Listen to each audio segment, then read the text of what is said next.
الرحيم اهدنا الصراط المستقيم صراط الذين أنعمت عليهم غير المغضوب عليهم ولا الضالين إن الله وملائكته يصلون على النبي يا أيها الذين آمنوا صلوا عليه وسلموا تسليما اللهم صل على سيدنا ومولانا محمد معدن الجود والكرم وآله وصحبه وبارك وسلم والحبيب الذي ترجى شفاعته لكل هول من الأهوال مقتحم يا من يشفع عند حضرة طه اشفع لنا يا أوجه الشفعاء نظرت إلى بلاد الله جمعا كخردلة على حكم اتصالي مولاي صلي وسلم دائما أبدا على حبيبك خير الخلق كلهم. یہی ہے آرزو کہ تعلیم قرآن عام ہو جائے، ہر پرچم سے اونچا پرچم اسلام ہو جائے۔ دعا کیجیے اللہ تبارک و تعالی ہم سب کی حاضری اپنی بارگاہ میں قبول اور منظور فرمائیں، ہماری ساری پریشانیاں رب العالمین اپنے فضل و کرم سے دور فرما دے۔ جو خوش نصیب اس دعا میں شامل ہیں اور کلام پاک کی محبت میں وقت کی قربانی دیتے ہیں، قرآن پاک کے ایک ایک حرف کے صدقے سے اللہ تبارک و تعالی انہیں خوب عزت، خوشیاں، برکتیں نصیب فرمائیں، سب کے کاروبار میں، نوکریوں میں، رزق میں، مال میں، اولاد میں خوب برکتیں عطا فرمائیں، اور ہر بے اولاد جوڑے کو غوث اعظم کا غلام نصیب فرما دے، اور جو پریشان ہیں بچیوں کے معاملے کی وجہ سے، کاروبار کے معاملے کی وجہ سے، یا مسلمانوں کے خون کو جو بیجا بہایا جا رہا ہے اس وجہ سے جو پریشان ہیں، مولا کریم ہر ایک کی ہر مشکل کو، پریشانی کو، ہر تکلیف کو، ہر بیماری کو دور فرما دے، اور ہمیں قرآن پاک کے لیے وقت نکالنے کی توفیق عطا فرما۔ آمین آمین بجاہ النبی الامین صلی اللہ علیہ وسلم۔ نہایت ہی محترم سامعین اکرام، السلام علیکم ورحمۃ اللہ وبرکاتہ۔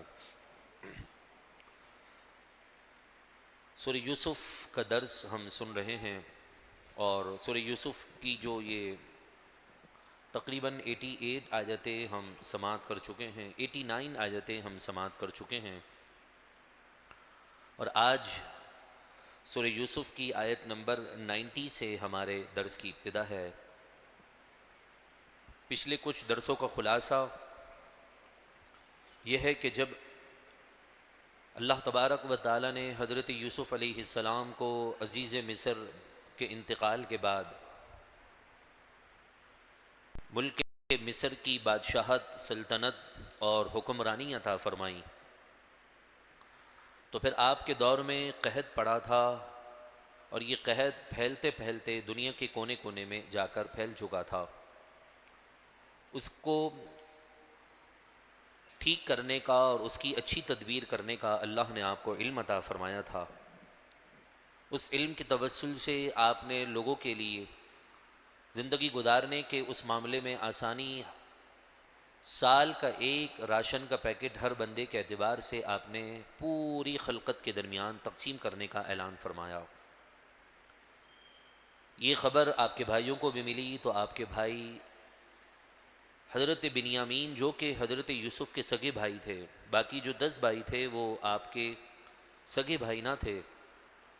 تو آپ کے بنیامین بھائی کو چھوڑ کر باقی جو بھائی آپ کے جو بھائی تھے حضرت یعقوب علیہ السلام کی اولاد،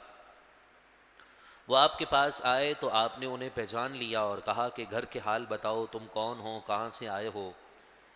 آپ تفتیشی معلومات لے کر آپ نے کہا جب اگلے سال آؤ تو بنیامین کو ساتھ لے کر آنا، ورنہ پھر میں تمہیں راشن کا پیکٹ نہیں دوں گا۔ وہ حضرت یعقوب علیہ السلام کے پاس جاتے ہیں، اور اگلے سال آنے کے وقت پھر بنیامین کو ساتھ لانے کے لیے تغدو کرتے ہیں، انہیں کامیابی مل جاتی ہے، اور حضرت یوسف علیہ السلام کی اپنے سگے بھائی حضرت بنیامین سے ملاقات ہو جاتی ہے۔ حضرت بنیامین سے ملاقات کے بعد کہنے لگے کہ مجھے آپ کے پاس رکنا ہے، میں واپس جانا نہیں چاہتا۔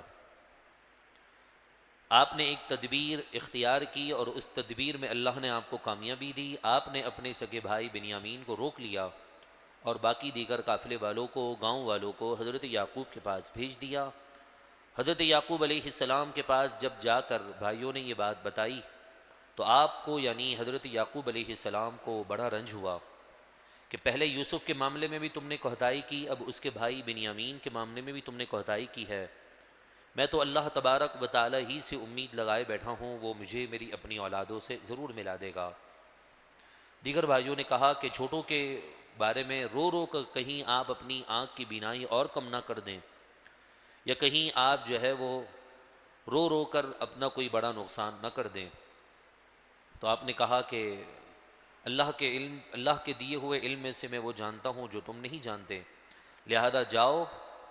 اور یوسف اور بنیامین کو تلاش کرو۔ وہ وہاں سے چلتے ہیں اور پھر بادشاہ کے دربار میں یعنی عزیز مصر کے جو ہے دربار میں داخل ہوتے ہیں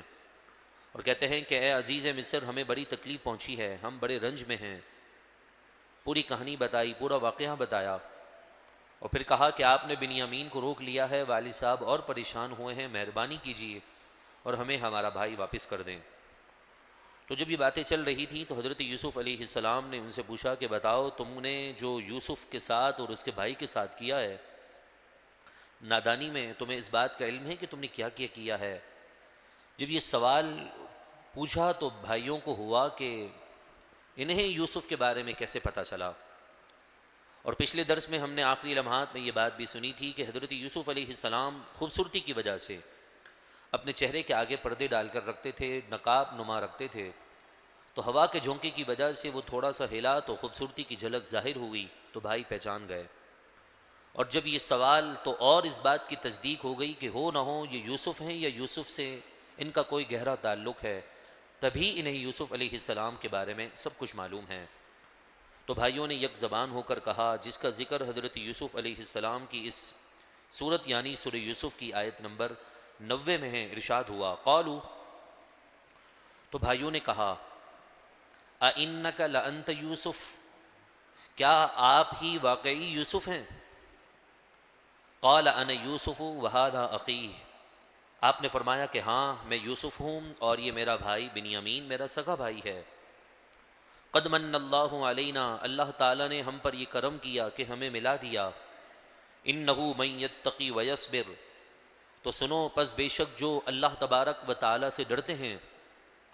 اور ویصبر صبر اختیار کرتے ہیں، صبر کا دامن نہیں چھوڑتے، فإن اللہ لا یضیع اجر المحسنین، تو پس بے شک اللہ تبارک و تعالیٰ ایسے نیکوکاروں کی نیکی کو ضائع نہیں کرتا اور انہیں اللہ تبارک و تعالیٰ اس کا بہتر اجر عطا فرماتا ہے۔ جب بھائیوں کا سارا معاملہ حضرت یوسف علیہ السلام کے سامنے آ چکا تو بڑے شرمندہ ہوئے اور معافی مانگنے لگے اور کہنے لگے کہ خدا کی قسم آپ ہمیں معاف کر دیں، ہم سے بہت بڑی غلطی ہو گئی، ہمیں نہیں معلوم تھا کہ جس بھائی کو ہم نے نادانی کے اندر کنویں میں پھینک دیا تھا آج وہ ہمارے سامنے سلطنتوں کا مالک بن کر بیٹھا ہے، ہمیں معاف کر دیں۔ قالو، وہ بھائی گر گرا کر کہنے لگے تاللہ، خدا کی قسم، لقد آثرک اللہ علینا وَإِن كُنَّا لَخَاطِئِينَ، بے شک اللہ تبارک و تعالی نے آپ کو ہم پر بڑی فضیلت عطا فرمائی ہے اور یقیناً ہم خطا کار ہیں، گناہ گار ہیں، ہم سے غلطی ہوئی ہے، برائے مہربانی ہمیں معاف کر دیں۔ اس قدر بھائیوں کو رکتا ہوا اور گر گراتا ہوا دیکھا تو قال، حضرت یوسف علیہ السلام نے فرمایا لا تثریب علیکم اليوم،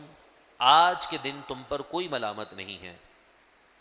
ہماری دنیا کا بھی اصول اللہ کرے ایسا ہی ہو جائے کہ بندہ جب خود غلطی آ کر اعتراف کر لینا تو پھر اس اعتراف کرنے والے انسان کو معاف کر دینا چاہیے۔ ہم خود برائی کا دروازہ کھولتے ہیں اور جب بندہ برائی کر لیتا ہے تو اس سے نفرت کرنا شروع کر دیتے ہیں۔ اگر ہمارے حکم میں یا ہماری جو گفتگو ہے یا پھر ہماری جو پکڑ ہے اس میں اگر کہیں نہ کہیں لچک ہوگی نا تو ہماری اپنی اولاد، ہمارا چھوٹا بھائی، ہمارے لیے دیگر رشتہ دار، ہم سے تعلق رکھنے والے، اگر کوئی باس ہے اس کا سخت حکم ہے اور اس کے خلاف کرنے والے کو پتہ ہے کہ اس کو فارغ کر دیا جائے گا، وہ بیچارہ اپنے بچوں کا پیٹ پال رہا ہے، اپنے گھر بار چلا رہا ہے، اور اگر اس سے انجانے میں غلطی ہو جاتی ہے یا مجبوری میں جان بوجھ کر وہ غلطی کر دیتا ہے، اگر حکم سخت ہوگا تو ہوگا یہ کہ وہ بندہ اپنی برائی کو بھی چھپائے گا اور دن بدن برائی کے اندر یہ پختہ ہوتا چلا جائے گا، پھر وہ وقت آئے گا کہ اسے وہ برائی نہیں لگے گی۔ تو ہمیں بھی چاہیے کہ ہم اپنے حکم کے اندر لچک رکھیں۔ اللہ نے آپ کو باپ بننے کا موقع دیا ہے کہ آپ باپ بن چکے ہیں، آپ کی اولاد ہے، غلطی کر جاتی ہے اور اپنی غلطی خود آ کر اعتراف کر لے، یا آپ کو پتہ چل جائے کہ آپ کے چھوٹے بھائی نے یا آپ کے بیٹے نے غلطی کر دی ہے، آپ کی اولاد نے غلطی کر دی ہے، تو آپ ایسے الفاظ کے ساتھ اس سے پوچھ گچھ کریں اور پھر ان نرم لہجہ بھی رکھیں کہ اگر تم نے سچ بتا دیا نا میں تمہیں کچھ نہیں بولوں گا، دیکھو 5 منٹ کا ٹائم ہے، سوچ کر بتا دو کہ کوئی اور بات تو نہیں ہے۔ آپ کو معلوم ہے، آپ اس کے چہرے کی فیس ریڈنگ دیکھ رہے ہیں کہ وہ جھوٹ بول رہا ہے، لیکن پھر بھی آپ اس کو مہلت دیں، سوچ لو، ابھی بھی پکا سوچ لو، غلط تو نہیں کر رہے نا۔ اس طرح کے جملے سے سامنے والے کا حوصلہ بلند ہوگا اور وہ سچ بولنے پر آمادہ ہو جائے گا، اور جب وہ سچ بول دینا تو پھر آپ اس کے جانی دشمن نہ بن جائیں، بلکہ آپ کہیں کہ ٹھیک ہے تم نے سچ بولا تو اس سچ کی وجہ سے میں تمہیں چھوڑ رہا ہوں، لیکن آئندہ احتیاط کرنا۔ اور پھر جب کبھی غلطی ہوگی تو وہ دنیا کے سامنے تو جھوٹ بول دے گا، لیکن آپ کو آ کر سچ بتا دے گا کہ یار مجھ سے یہ غلطی ہو گئی، یہ معاف کر دینا۔ یہ سوچ قرآن اور حدیث کی سوچ ہے۔ صحابہ کرام علیہم رضوان میں سے ایک شخص حضور کی بارگاہ میں آ کر کہتا ہے کہ یا رسول اللہ، مجھ سے بہت بڑا گناہ ہو گیا ہے، مجھے معاف کر دیجئے اور مجھے پاک کر دیجئے۔ حالانکہ گناہ بڑا سخت تھا، چاہتے تو میرے محبوب اس سے منہ موڑ لیتے، ناراضگی کا اعلان کر دیتے، لیکن پھر اپنے آنے والی قوم کو اور اپنے مسلمانوں کو میرے محبوب کی طرف سے تعلیم کیسے ملتی کہ غلطی کا اعتراف کرنا چاہیے؟ وہ مسلمان کہنے لگے یا رسول اللہ مجھے پاک کر دیجئے، میرے محبوب وہاں سے چلے گئے، وہ پیچھے سے گھوم کر آئے دوسرے راستے سے، پھر انہوں نے یہی جملہ کہا کہ یا رسول اللہ مجھ سے غلطی ہو گئی ہے، مجھے معاف کر دیجئے، مجھے پاک کر دیجئے۔ حضور پھر رخ بدل کر تیسری طرف چلے گئے، تاکہ یہ جو اس کا گناہ کا معاملہ ہے اس کے اور اس کے رب کے درمیان ہے، یہ اکیلے میں توبہ کر لے تو اللہ تعالیٰ معاف کر دے گا۔ جہاں انسان توبہ کر لینا تو اللہ رب العزت گناہ صرف مٹاتا نہیں بلکہ اس جگہ سے بھی مٹا دیتا ہے، اس گناہ کو نیکی سے بدل دیتا ہے، کہ جس جگہ پر بیٹھ کر اس نے گناہ کیا ہے وہ جگہ بھی اس کی قیامت کے دن گواہی نہیں دے گی سچی توبہ کرنے کے بعد۔ جب 3 سے 4 مرتبہ ہو گیا تو میرے محبوب علیہ صلاۃ والسلام نے شریعت کے قانون کے مطابق اسے سزا دی، اور اس سزا کے جو موقع پر اس کے جسم کے خون کے قطرے کسی کے جسم پر لگ گئے کپڑے پر، اس نے گھن کھائی، اتنا بڑا آدمی۔ میرے محبوب علیہ صلاۃ والسلام کو جلال آ گیا، فرمایا جو اس نے توبہ کی ہے نا، یہ ایک میری امت کا ایک یہ توبہ کرنے والا شخص، اس کی توبہ اتنی حاوی ہے، اتنی پاورفل ہے، اتنی پاور رکھتی ہے، اللہ نے اس توبہ کو وہ مقام دیا ہے کہ قیامت کے دن ساری انسانیت کے درمیان اس کی توبہ کو تقسیم کیا جائے گا تو اس توبہ کی برکت سے اللہ پوری انسانیت کو جنت عطا فرما دے گا، اس نے اتنی بڑی توبہ کی ہے۔ تو یہ تو ہمیں موٹیویشن مل رہا ہے نا کہ اگر ہمارے سامنے کوئی غلطی کرتا ہے اور وہ آ کر غلطی ایکسیپٹ کر لینا تو معافی کا دروازہ ہمارے پاس سے کھلا ہوا ہونا چاہیے۔ جس طرح ہم ہزاروں غلطیاں کرتے ہیں، ہزاروں رب کی نافرمانیاں کرتے ہیں، نماز فجر ہم قضا کرتے ہیں، ظہر ہم سے چھوڑی جاتی ہے، عصر میں ہم سے سستی ہو جاتی ہے، جماعت ہم چھوڑ دیتے ہیں، حرام ہم کما رہے ہیں، نہ جانے اور کون کون سے برائیاں ہم کر رہے ہیں، لیکن ہم رب تعالیٰ سے معافی کی امید رکھتے ہیں نا۔ تو جب تک آپ لوگوں پر یا میں لوگوں پر رحم نہیں کروں گا تو اللہ تعالیٰ مجھ پر رحم نہیں کرے گا۔ اگر آپ چاہتے ہیں کہ اللہ کی رحمتیں آپ کی طرف متوجہ ہوں تو ہمیں چاہیے کہ ہم ایک دوسرے کو معاف کرنے پر ترجیح دیں۔ یہ سبق اگر آپ اپنی اولاد کو پڑھا دیں یا اپنے بھائی کو پڑھا دیں کہ بیٹا جھوٹ بہت بری چیز ہے، اس سے نا بہت بڑا نقصان ہو جاتا ہے، غلطی انسان سے ہی ہوتی ہے، غلطی ہو گئی ہے معافی مانگ لو، دیکھو اللہ تعالیٰ بھی معاف کر دے گا، میرے پاس بھی آ کر کہہ دو گے تو میں بھی تمہیں معاف کر دوں گا، تمہیں کچھ نہیں کہوں گا۔ حضرت یوسف علیہ السلام کے پاس جب بھائیوں نے آ کر کہا کہ وَإِن كُنَّا لَخَاطِئِينَ کہ ہم خطا کار ہیں، ہم سے غلطی ہو گئی، ہم نے آپ کے ساتھ غلط کر دیا ہے، آپ ہمیں معاف کر دیں. تو آپ اس وقت بادشاہ تھے نا، آپ سلطنت کے مالک تھے. آپ چاہتے تو اپنے جلاد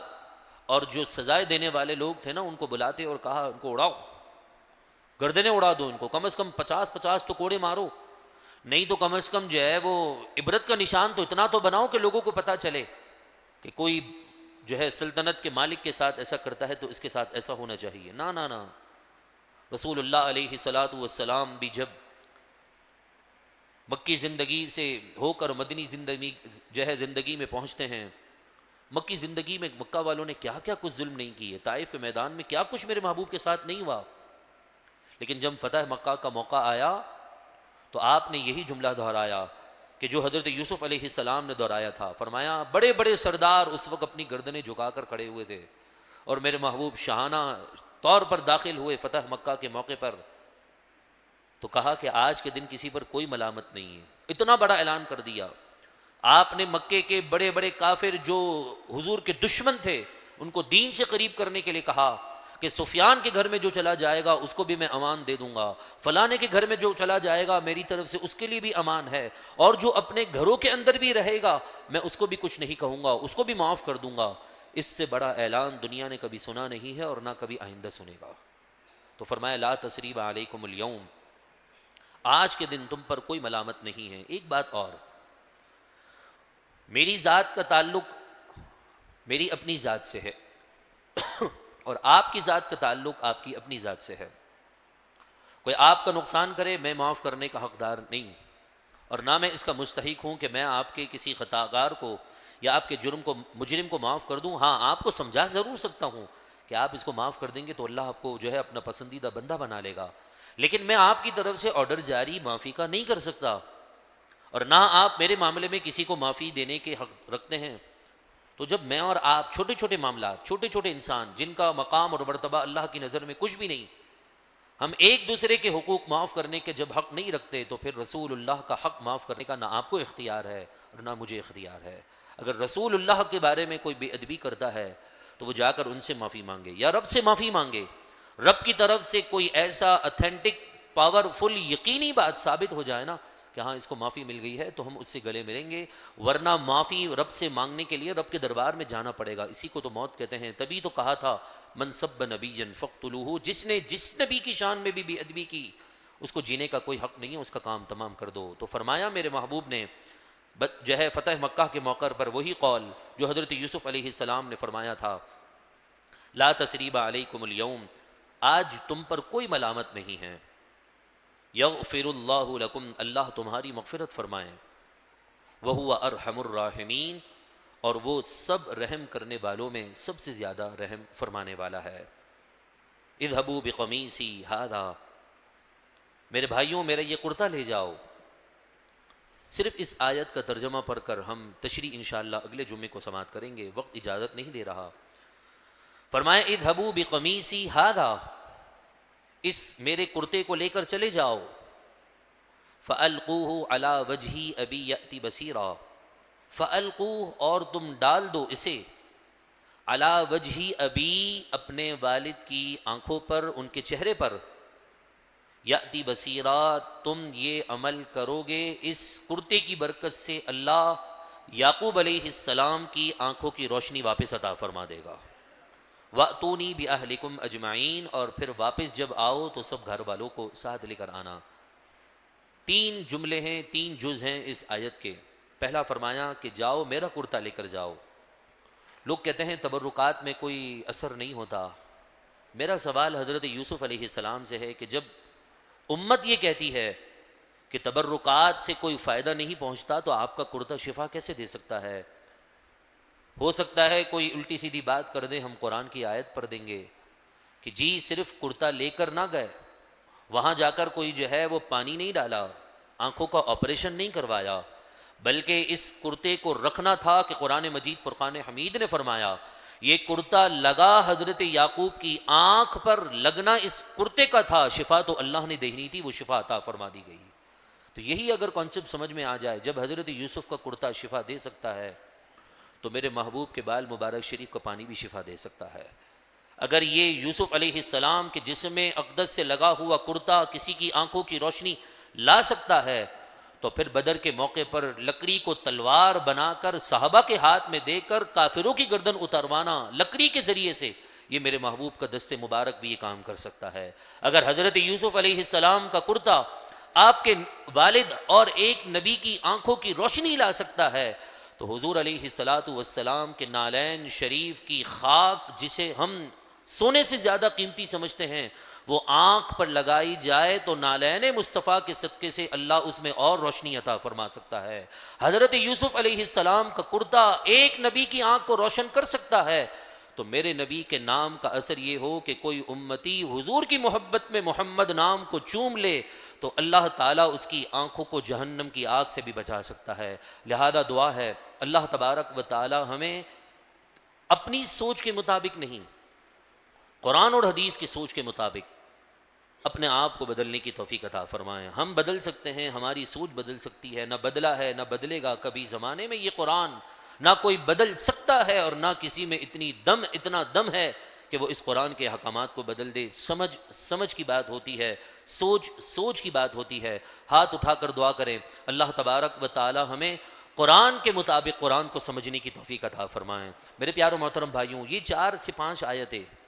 آیت نمبر 90 سورہ یوسف کی اور آیت نمبر 91 اور 92، 4 آیتیں 94، یعنی 90، 91، 92 اور 93 ہم نے آیتیں سماعت کی ہیں۔ دل کو سکون ملا، آپ کے چہرے کے تأثرات بتا رہے ہیں کہ قرآن کو سننے کے بعد دل میں ٹھنڈک ہو رہی ہے۔ تقریباً پچھلے 17-18 منٹ میں 4 آیتیں ہم سنیں تو دل میں سکون ملے، راحت ملے، چہروں کے رنگ اچھے ہو جائیں، چہروں پر جو ہے تأثرات اچھے ظاہر ہوں، تو مجھے بتائیے 4 آیتوں کو سمجھنے کی یہ برکت ہے۔ تو اگر میں اور آپ مل کر قرآن کی محبت میں کچھ وقت نکال کر، کام کاج تو چلتے رہتے ہیں بھائی، نوکریاں بھی آتی جاتی رہتی ہیں، گھر کے کام بھی ہوتے رہتے ہیں، آفس کے کام بھی چلتے رہتے ہیں، ٹیوشن بھی چلتا رہتا ہے، کاروبار بھی چلتا رہے گا۔ جس دن آپ دنیا سے جائیں گے نا، آپ خود دیکھ لیں گے کہ اس دن بھی کاروبار چل رہا ہے۔ تو کیوں نہ ہم قرآن مجید فرقان حمید کی محبت میں وقت نکال لیں۔ میں نہیں کہتا کہ آپ پوری نشست میں بیٹھیں، لیکن جو پوری نشست میں بیٹھتے ہیں آپ ان سے پوچھیں کہ کتنا مزہ آتا ہے جب عشاء کی نماز کے بعد قرآن سے محبت کرنے والے لوگ قرآن کا درس سننے کے لیے آتے ہیں اسی مسجد میں، اور چھوٹی کوئی تعداد نہیں ہوتی، اچھی تعداد ہوتی ہے۔ ایسا نہیں کہ وہ صرف فارغ ہیں پوری دنیا کے کام کاج سے تو وہ آ کر بیٹھ جاتے ہیں، بڑے بڑے مصروف ترین لوگ بھی بیٹھتے ہیں قرآن کی آیتوں کو سننے کے لیے۔ اور ویسے بھی 10واں پارہ چل رہا ہے،